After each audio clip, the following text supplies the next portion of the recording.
Your wrists bleed from iron shackles, the cold metal biting into your skin as you're forced to kneel in the dust. You, a Mongolian, once roamed the free steppes, but now you're a slave in 13th century China, your life owned by a Mongol lord. The whip's crack echoes, and your heart pounds with fear. How did a proud nomad fall so far? Can you survive a world that brands you as property? Stay to uncover the brutal, unforgettable truth of your life. The Yuan Dynasty's social structure.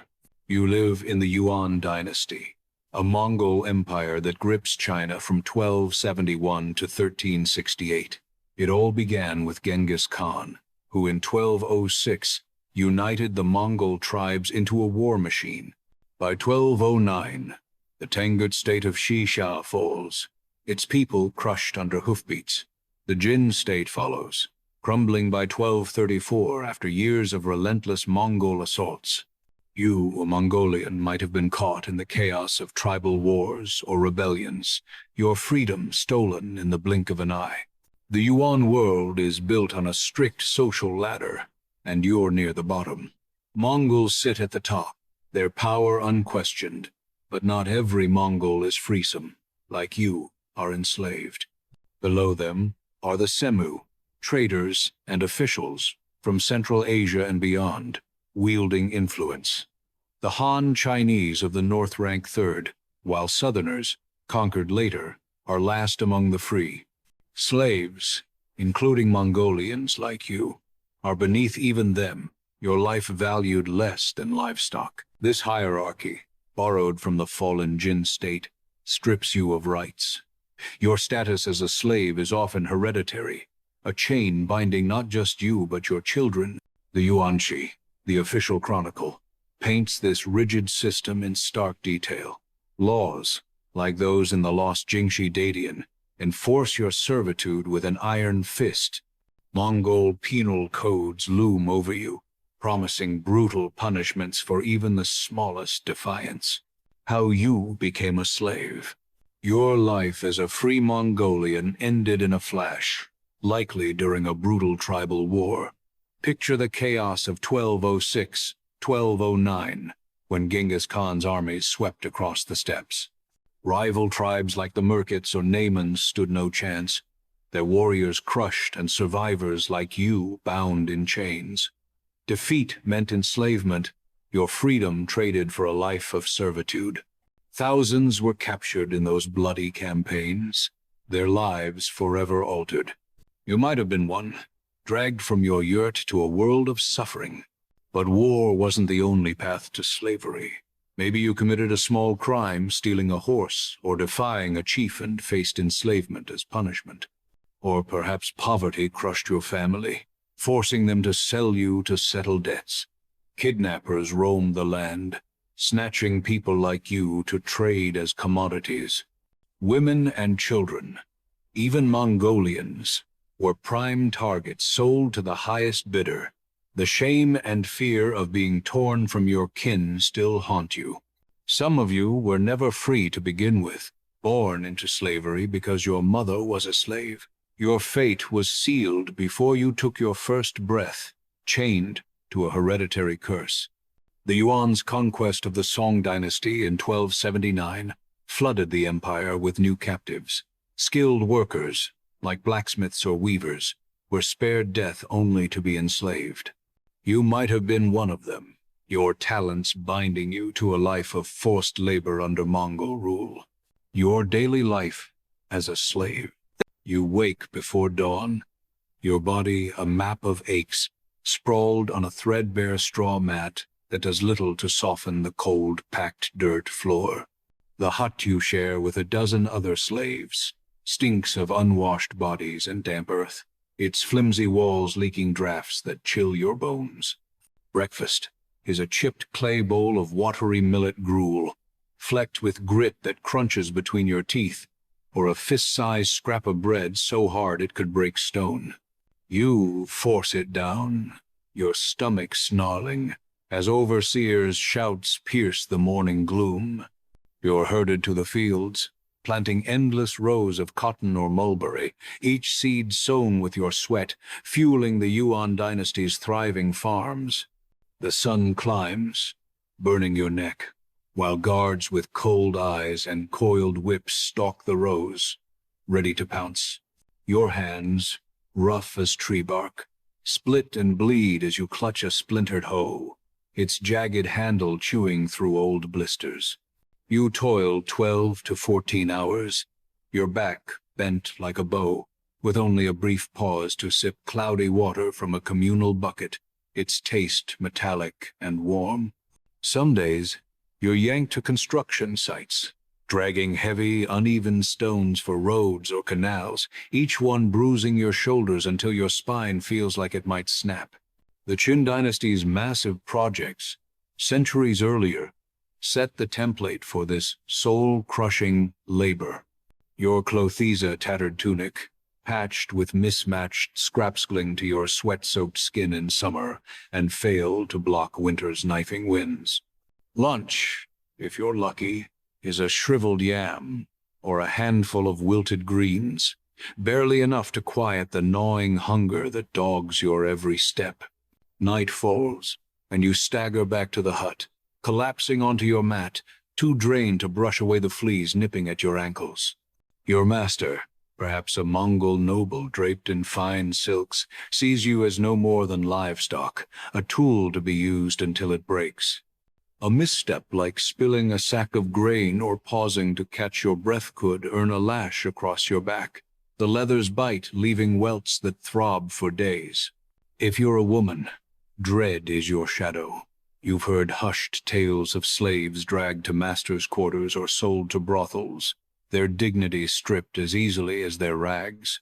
Yet, in the flickering light of a dying fire, a soft word or a shared chuckle with another slave feels like defiance, a thread of humanity you cling to. These moments, fleeting as they are, keep your spirit from crumbling into dust. The rhythm of your days blurs into a grinding monotony, each one a mirror of the last. You share the hut's single latrine pit, a stinking hole that draws flies and sickness, with no privacy or clean water to wash the grime from your skin.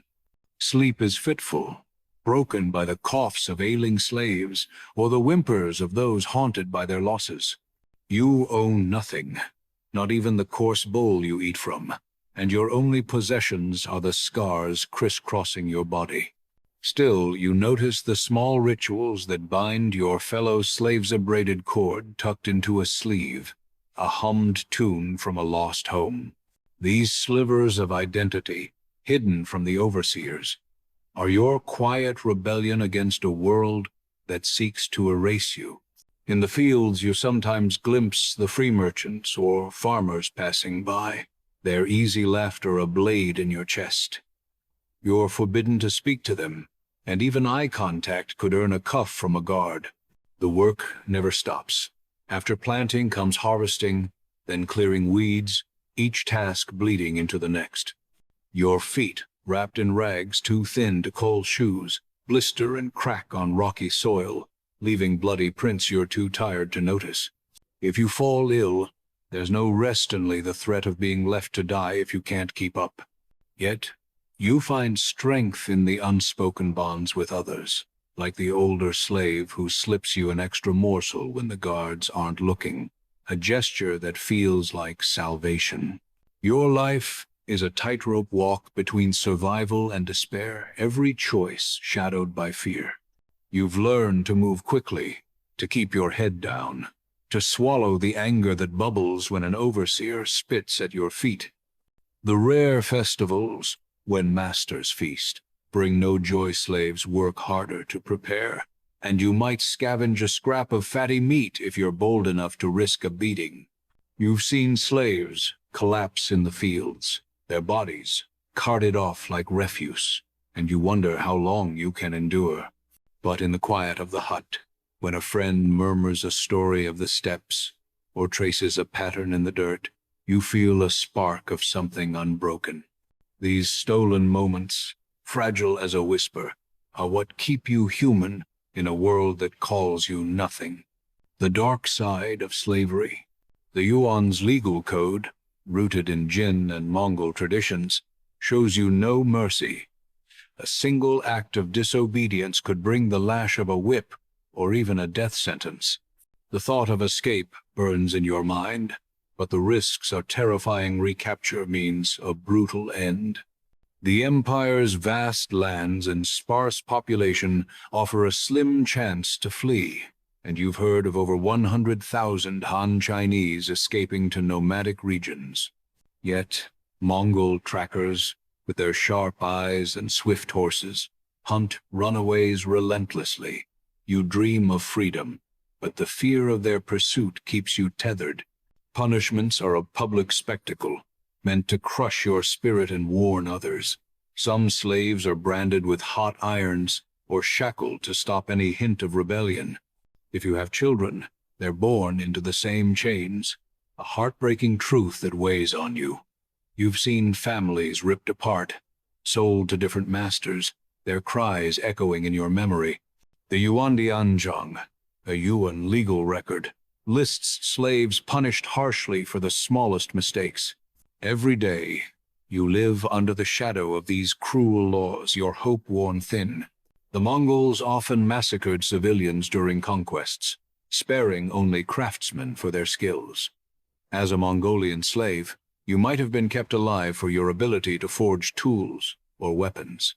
But even with skills, your life is grueling, with little taste of freedom. Malnutrition and endless work cut your life expectancy short, and disease festers in the cramped, filthy huts you call home. You've watched fellow slaves collapse, their bodies broken by exhaustion or sickness. The hopelessness gnaws at you, yet some slaves dare to rebel, risking everything for a fleeting chance at liberty, especially in the Yuan's final turbulent years. Glimmers of hope and mobility. In the darkness of your life as a slave, tiny sparks of hope sometimes flicker. If you're a skilled craftsman, shaping weapons or tools, your master might value you more than others. The Mongols, during their conquests, spared artisans like you, seeing your skills as vital to their empire.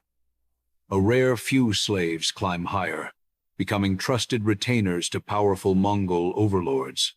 You hear whispers of Chinese slaves who gained minor authority, overseeing others in their shared misery. As a Mongolian, your shared roots with your masters might earn you a slight nod of leniency, a faint crack in the wall of your oppression.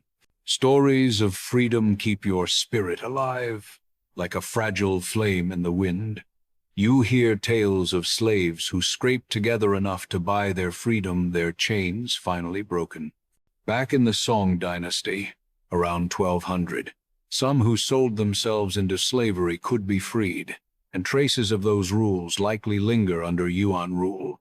You dream of passing the imperial exam, a golden path to rise above your station. But education is a distant star, slaves like you rarely touch books or teachers. The Yuan's harsh stance on scholars dims that dream, yet you hold it close, a quiet rebellion in your heart. Still, the stories of those who escaped slavery fuel your will to endure. You cling to rumors of manumission, the chance that loyal service might one day set you free. Some slaves, over time, weave themselves into Mongol society, their origins fading like ink in water. As a Mongolian, you might find a rare bridge to acceptance, your ethnicity blurring the lines of servitude. These glimmers, though faint, remind you that even in chains, your spirit can still reach for something more. Your life as a Mongolian slave in the Yuan Dynasty is a grueling battle against relentless hardship.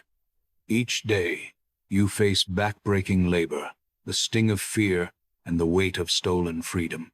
Yet, through it all, your resilience glows in quiet acts of defiance, shared glance with another slave, a whispered story of hope.